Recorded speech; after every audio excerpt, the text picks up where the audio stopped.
What if the biggest thing holding back your weight loss isn't how much you eat, but how often you eat? Imagine this. You're doing everything you've been told is right. You're eating smaller meals. You're snacking to keep your metabolism going. You're choosing low-fat options. And yet, nothing changes. Or worse, you feel more tired, more hungry, and more frustrated than ever. Now here's the question no one is asking. What if the strategy itself is the problem? I want to walk you through something simple, something foundational, that can completely change how your body works. Because once you understand this, everything else starts to make sense. Let's start with the basics. When people hear the word keto or ketosis, it often sounds complicated, but it's not. At its core, ketosis simply means this. Your body is burning fat for fuel instead of sugar. That's it. Normally, most people run on sugar. Every time you eat carbohydrates, bread, pasta, cereal, snacks, your body converts that into glucose, and glucose becomes your primary fuel source. But here's the catch. That system comes with a cost. Because every time you rely on sugar for fuel, you also rely on a hormone called insulin. And insulin has one main job: store energy. Now that sounds helpful, until it becomes excessive.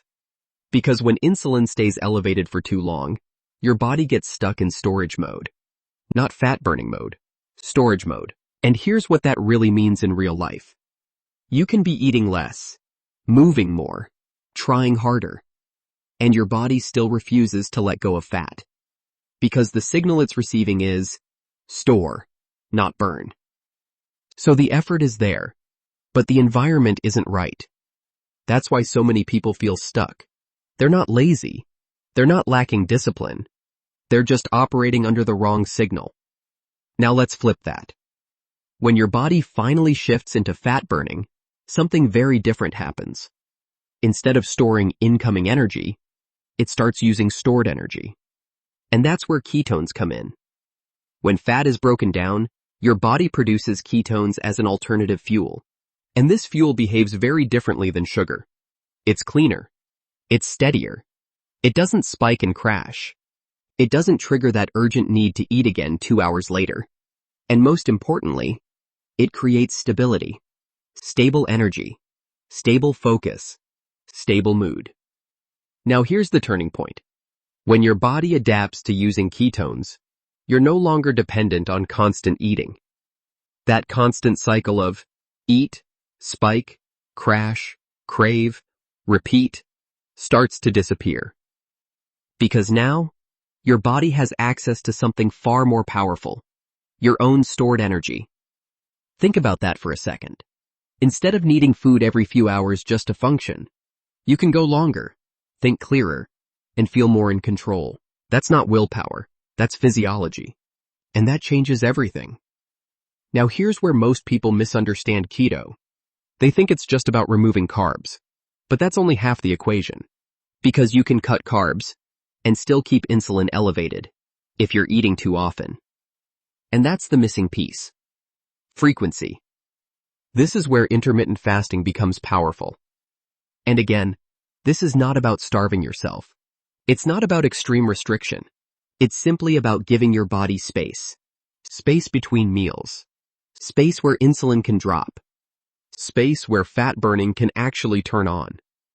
Because if you never create that space, your body never gets the signal to switch modes. Now look at a typical day. Breakfast, snack, lunch, snack, dinner. Maybe something later. That's not eating. That's constant stimulation. And every one of those moments keeps insulin elevated. Even small amounts of food. Even healthy snacks. Even low-carb bites. Eating itself is the trigger.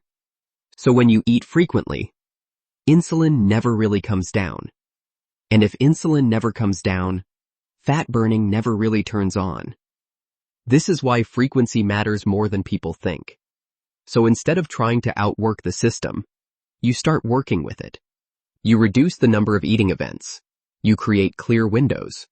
You allow your body to transition between states. You might begin with 3 meals. No snacks. That alone can create a noticeable shift. Then, as your body adapts.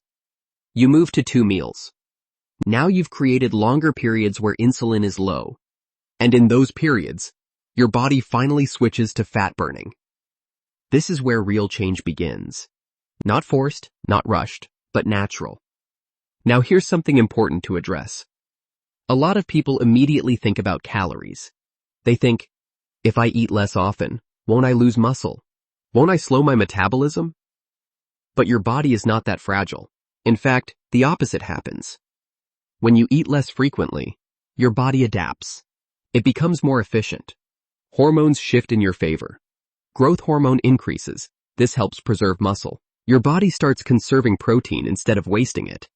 And your hunger begins to fade. Because now you're not relying on constant external fuel. You're using your own. Now let's simplify the food side. Because this is where people get overwhelmed. You might see charts that say 70% fat, 20% protein, 5% carbs. And suddenly, it feels like math. But it doesn't have to be. Just visualize your plate. Half your plate, vegetables or salad. A quarter, protein. A quarter, healthy fats. That's it. No complicated tracking. No constant calculations. Just structure. Now let's talk about what happens when you actually follow this approach. At first, your body resists. Because it's used to running on sugar. It's used to constant input. But then something shifts. Your hunger decreases. Your cravings start fading.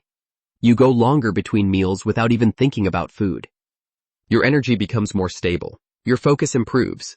And your body finally starts accessing stored fat. Not because you forced it, but because you created the conditions for it. Now here's a reality check. If you're constantly hungry, constantly craving, constantly thinking about food, that's not normal. That's a sign your body is stuck in a cycle driven by insulin. And when you break that cycle, you don't just lose weight, you regain control. Now think about this for a second. What if the goal was never just to lose weight? What if the real goal was to fix the system that controls weight in the first place? Because when that system works, weight loss becomes a side effect, not a struggle. And this is where everything comes together. Healthy keto provides the right fuel. Intermittent fasting creates the right timing. Together, they lower excess insulin. And once insulin comes down, your body finally shifts into fat-burning mode. Now let's bring this back to you. If you're stuck, if you're tired, if you feel like nothing is working, it's not because your body is broken. It's because it's following the signals you're giving it. Change the signals. And the results change. So instead of asking, what should I eat next? Start asking, how often am I eating? And what signal is that sending? Because that question alone can change everything. And once you understand this foundation, everything else becomes easier. With that said, thanks for watching, and until next time.